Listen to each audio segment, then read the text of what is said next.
Okay, Forchan, I need your help with this. This is not copy pasta. This is a long read, but I feel like my safety or my well-being could very well depend on this. This is video game related, specifically Majora's Mask, and this is the creepiest shit that's ever happened in my entire life. Having said that, I recently moved to my dorm room, starting as a sophomore in college, and a friend of mine gave me his old Nintendo 64 to play. I was stoked, to say the least.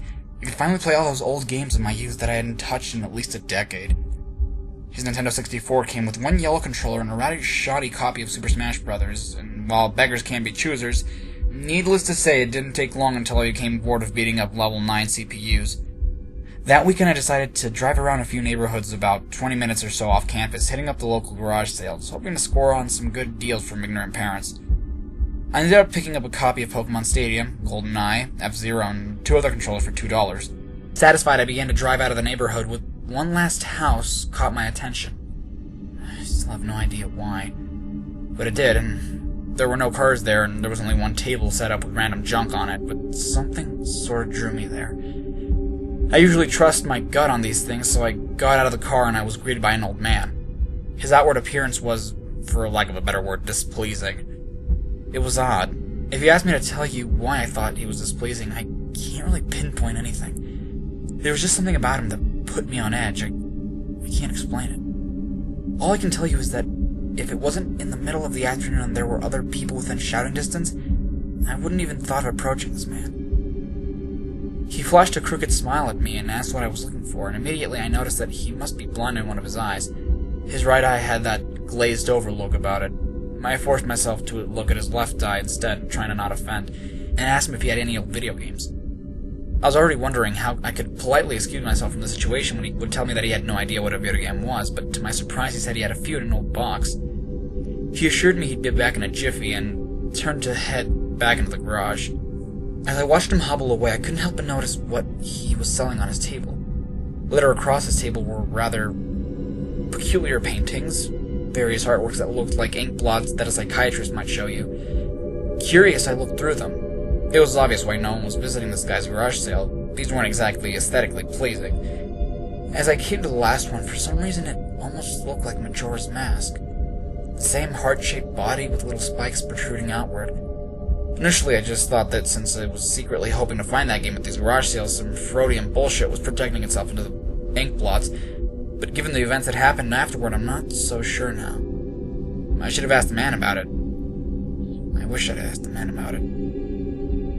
After staring at the Majora-shaped blot, I looked up at the old man who was suddenly there again, arm's length in front of me, smiling at me. I admit I jumped out of reflex and laughed nervously as he handed me a Nintendo 64 cartridge. It was a standard gray color, except that someone had written Majora on it in black permanent marker. I got butterflies in my stomach as I realized what a coincidence this was, and I asked him how much he wanted for it. The old man smiled at me and told me I could have it for free. That used to belong to a kid who was about my age that didn't live here anymore. There was something weird about how the man phrased that, but I didn't really pay much attention to it then. I was too caught up in not only fighting this game, but getting it for free. I reminded myself to be a bit skeptical, since this looked like a pretty shady cartridge and there's no guarantee it would work. But then the optimist inside me interjected that maybe it was some kind of beta version or pirated version of the game, and that was all I needed to get back on Cloud 9. I thanked the man, and the man smiled at me and wished me well, saying, "Goodbye, then." At least that's what it sounded like to me. All the way in the car ride home, I had a nagging doubt that the man had said something else. My fears were confirmed when I booted up the game. To my surprise, it worked just fine. And there was one save file simply named Ben. Goodbye, Ben. He was saying goodbye, Ben. I felt bad for the man, obviously a grandparent and obviously going senile, and I, for some reason or another, reminded him of his grandson, Ben. Out of curiosity, I looked at the save file. Eyeballing it, I could tell that it was pretty far in the game. He had almost all the masks and 3/4 remained of the bosses. I noticed that he had used an owl statue to save his game. He was on day 3 up by the Stone Tower Temple with hardly an hour left before the moon would crash. I remember thinking that it was a shame that he had come so close to beating the game, but he never finished it. I made a new save file named Link, out of tradition and started the game, ready to relive my childhood. For such a shitty-looking game cartridge, I was pretty impressed at how smoothly it ran. Literally, just like a retail copy of the game, save for a few minor hiccups here and there, like textures being where they shouldn't be, random flashes of cutscenes at odd intervals, but nothing too bad. However, the only thing that was a little unnerving was that at times the NPCs would call me Link, and at other times they would call me Ben. I figured it was just a bug, a fluke in the programming caused our files to get mixed up or something. It did kind of creep me out after a while, and it was around after I'd beaten the Woodfall Temple that I regrettably went into the save files and deleted Ben. I'd intended to preserve the file just out of respect of the game's original owner. It's not like I needed 2 files anyway, hoping that it would solve the problem. It did and it didn't. No, NPCs wouldn't call me anything where my name should be in the dialogue and there was just blank space. My save file name was still called Blank, though. Frustrated and with homework to do, I put the game down for a day. I started playing the game again last night, getting the lens of truth and working my way towards completing the Snowhead Temple. Now, some of you more hardcore Majora's Mask players know about the 4th day glitch. For those who don't, you can just Google it, but the gist of it is that right as the clock is about to hit 0 on the final day, you talk to the astronomer and look through the telescope. If you time it just right, the countdown disappears and you essentially have another day to finish whatever you were doing. Deciding to do the glitch and try to finish the Snowhead Temple, I happened to get it right on the first try and the time counter on the bottom disappeared. However, when I pressed B to exit the telescope, instead of being greeted by the astronomer, I found myself in the Majora boss fight room at the end of the game, the trippy box in arena, staring at Skull Kid hovering above me. There was no sound, just him floating in the air above me, and the background music, which was never regular for the area, but still creepy. Immediately, my palms began to sweat. This was definitely not normal. Skull Kid never appeared here. I tried moving around the area, and no matter where I went, Skull Kid would always be facing me, looking at me and not saying anything. Nothing would happen, though, and this kept up for about 60 seconds. I thought the game had bugged or something, but I was beginning to doubt that very much. I was about to reach the reset button when text appeared on my screen. You're not sure why, but you apparently had a reservation. I instantly recognized that text. You get that message when you're in the room key for Anju at the Stockpot Inn. But why was it playing here? I refused to entertain the notion that it was almost as if the game was trying to communicate with me. I started navigating the room again, testing to see if it was some sort of trigger that enabled me to interact with something here. Then I realized how stupid I was. To even think that someone could reprogram the game like this was absurd. Sure enough, 15 seconds later, another message appeared on the screen, and again, like a pre-existing phrase. Go to the lair of the temple's boss? Yes, no. I paused for a second, contemplating what I should press and how the game would react, when I realized that I couldn't select no. Taking a deep breath, I pressed yes, and the screen faded to white with the words Dawn of a New Day, with the subtext line beneath it. Where I was purported to fill me with the most intense sense of dread and impending fear I'd ever experienced. The only way I can describe the way I felt here is having this feeling of inexplicable depression on a profound scale. I'm normally not a depressed person, but the way I felt here was a feeling that I didn't even know existed. It was such a twisted, powerful presence that seemed to wash over me. I appeared in some kind of weird Twilight Zone version of Clock Town. I walked out of the clock tower as you normally do when you start from day 1, only to find that all of the inhabitants were gone. Usually with the 4th day glitch, you can still find the guards and the dog that runs around outside the tower. This time they were all gone. What replaced them was the ominous feeling that there was something out there, in the same area as me, and that it was watching me. I had 4 hearts to my name in the hero's bow, but at this point I wasn't even considered for my avatar. I felt that I personally was in some kind of danger. Perhaps the most chilling was the music. It was a song of healing, ripped straight from the game itself, but played in reverse. The music would get louder, building up so as if you would expect something to pop out at you, but nothing ever did, and the constant loop began to wear on my mental state. Every now and then I would just hear the faint laugh of the happy masked salesman in the background, just quiet enough so that I wasn't sure if I was hearing things, but just loud enough to keep me determined to find him. I looked in all 4 zones of Clock Town, and only to find nothing. No one. Textures were missing. West Clock Town had me walking on air. The entire area felt broken. Hopelessly broken. As the reverse song of healing repeated for what must have been the 50th time, I just remembered standing in the middle of South Clocktown, realizing that I had never felt so alone in a video game before. As I walked through the ghost town, I don't know whether it was the combination of the out-of-place textures and the atmosphere of the haunting melody of the once peaceful and soothing song being butchered and distorted, but I was literally on the verge of tears and I had no idea why. I hardly ever cry. Something had gripped me here, and this powerful sense of depression that was both foreign and crippling. I tried leaving Clocktown, but every time I attempted to zone out, the screen would fade to black and I would just zone into another part of Clocktown. I tried playing my ocarina, I wanted to escape, and I did not want to be here, but every time I played the Song of Time or Song of Soaring, it would only say, "Your notes echo forward, but nothing happens." By this point, it was obvious the game did not want me to leave, but I had no idea why it was keeping me here.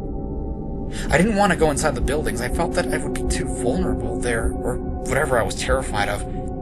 I don't know why, but I came up with the idea that maybe if I drowned myself at the laundry pool, I could spawn somewhere else and leave the place. As I zoned in and ran towards the pool, that's when it happened. Link grabbed his head and the screen flashed for a brief moment of the happy masked salesman smiling at me. Not Link. Me, with the Skull Kid screen playing in the background, and when the screen returned, I was staring at the Link statue from playing the song of Elegy of Emptiness. I screamed as the thing just stared back at me with that haunting facial expression. I turned around and ran out and back into South Clocktown, and to my horror, the fucking statue followed me in the only way I can compare this is like Weeping Angel from Doctor Who. Every so often, at random intervals, the animation would play of the statue appearing behind me. It was like this thing was chasing me, or I don't even want to fucking say it, haunting me. By this point, I was on the verge of hysterics, but not once did the thought of turning off the console occur to me. I don't know why. I was so wrapped up in it. The terror felt all so real. I tried to shake the statue, but it would literally appear right behind me every single time. Link started to begin to make weird animations I had never even seen him do before. He would flail his arms around or spasm randomly, and the screen would cut to the happy masked salesman smile again for the brief moment before I was face to face with that fucking statue again. I ended up running into the Swordsmaster Jojo and ran to the back. I don't know why, but in my panic I just wanted some kind of assurance that I'm not alone here. To my dismay, I found no one, but as I turned to leave, the statue cornered me in the cubby in the back. I tried attacking the statue with my sword, but to no avail. Confused and back into the corner, I stared at the statue waiting for it to kill me. Suddenly, the screen flashed again to the happy masked salesman, and Link turned to face my screen, standing upright mirroring the statue, looking at me along with his copy. Literally staring at me. Whatever was left of the fourth wall was completely shattered while I ran out of the dojo, terrified. Suddenly the game warped me to an underground tunnel, and Reverse Song of Healing queued up again. As I was given a brief moment of rest before the statue started appearing behind me again, this time aggressively. I could only take a few steps before it would summon behind me again. I hurried and made my way out of the tunnel and appeared in southern Clocktown. Suddenly a Reddit scream and the screen faded to black as the dawn of a new day and line appeared again. The screen faded and I was standing at the top of Clock Tower with the Skull Kid hovering over me again, silent. I looked up and the moon was back, looming just meters above my head, but the Skull Kid was just staring at me hauntingly with that fucking mask. A new song was playing. The Stone Tower Temple theme played in reverse. In some sort of desperate attempt, I quipped my bow and fired off a shot at the Skull Kid, and actually hit him and played an animation of him reeling back. I fired again, and on the third arrow, a text box appeared saying, "That won't do you any good." And I was picked up off the ground, levitated upwards on my back, and then Link screamed as he burst into flames, instantly killing him. I jumped when this happened. I had never seen this move used by anyone in the game, and Skull Kid himself didn't have any moves. As a death scream played, my lifeless body still burning, the Skull Kid laughed and the screen faded to black, only to have me reappear in the same place. I decided to charge him, but the same thing happened. Link's body was lifted off the ground by some unknown force, and he immediately burst into flames again, killing him. This time, during the death screen, the faint sounds of the Reverse Song of Healing could be heard. On my third and final try, I noticed that there was no music playing this time, and that all there was an eerie silence. I remember that the original counter with Skull Kid, you were supposed to use the Ocarina to either travel back in time or summon the giants. I attempted to play the Song of Time, but before I could hit the last note, Link's body once again horrifically exploded into flames and he died. At the death screen neared its end, it began to chug as if the cartridges were trying to process a lot of something. When the screen came to, it was the same scene as the first 3 times, except this time Link was lying on the ground, dead in a position I'd never seen in the game before, his head tilted towards the camera, with the Skull Kid floating above him. I couldn't move, I couldn't press any buttons, all I could do was just stare at Link's dead body. After about 30 seconds of this, the game simply fades out with the message, "You've met with a terrible fate, haven't you?" before kicking you out to the title screen. Upon getting back to the title screen and starting again, I noticed my save file was no longer there. Instead of Link, it was replaced with "Your Turn." Your Turn had 3 hearts, 0 masks, no items. I selected Your Turn, and immediately when I did, I was returned to the clock tower rooftop scene with my Link dead and Skull Kid hovering over, with the Skull Kids laughing, looping again and again. I quickly hit the reset button, and when the game booted up again, there was one more save file added, below Your Turn, entitled Ben. Ben's save file is right back where it was before I deleted it, at the Stone Tower Temple with the moon almost crashing. I turned the game off at that point. I'm not superstitious, but this is way too fucked up, even for me. I haven't played it at all today. Hell, I didn't even get any sleep last night.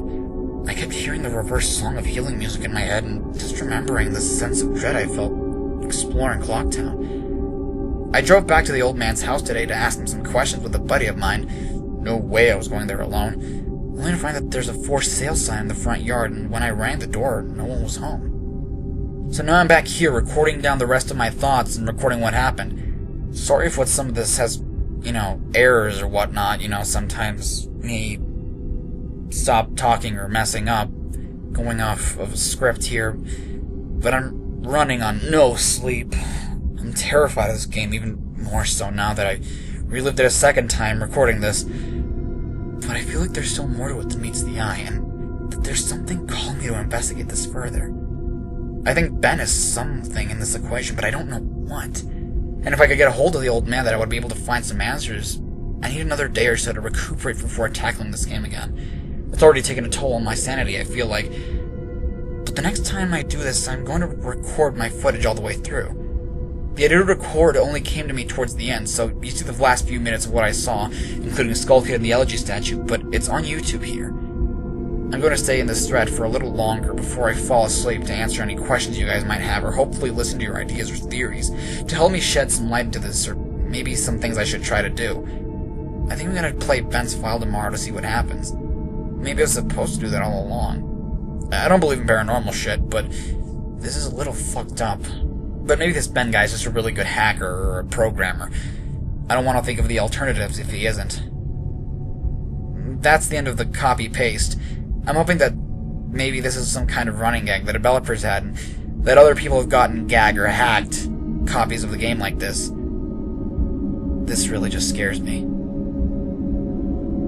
Hey guys, Char5 here. That was the first post of the creepypasta Ben Drowned, or Haunted Majora's Mask as some may know it. It was posted originally on September 7th, 2010 by a user on YouTube here known as Judazable, or Jaduzable, or Jadusable, however you pronounce his username. This creepypasta is extremely long. I'm not going to read all the posts for various reasons. If you want to check it out, the pasta is in the description. Like I said, it's really long, and in the later posts, I don't really like how it goes, so that's another reason why I don't really want to do all of it. But there is proof that this creepypasta is indeed real. There's a whole chat with Cleverbot and such, and if you want, you too can go chat with Cleverbot, and you may find some pretty creepy shit out there. But anyway, I'm just kidding. Sadly, this is one of the creepypastas that the author has gone out specifically saying that it's a hoax. I mean, we all know that all of them are, but it's nice to know that... It's nice to not know, rather, when people tell you that something isn't real, it just takes away from the experience. It's like, we know it's not real, but we at least like thinking that it is, or that it could be. But yeah, the videos are really well done. I suggest you go check them out, and similarly, I suggest you go read this creepypasta. It's really, really good. However, like I said, it's really long. If you want, you can take out a few, maybe hour, maybe a few minutes if you read pretty fast of your life, but it's really good, and that's all I have to say. By the way, this thing creeps me the fuck out. Says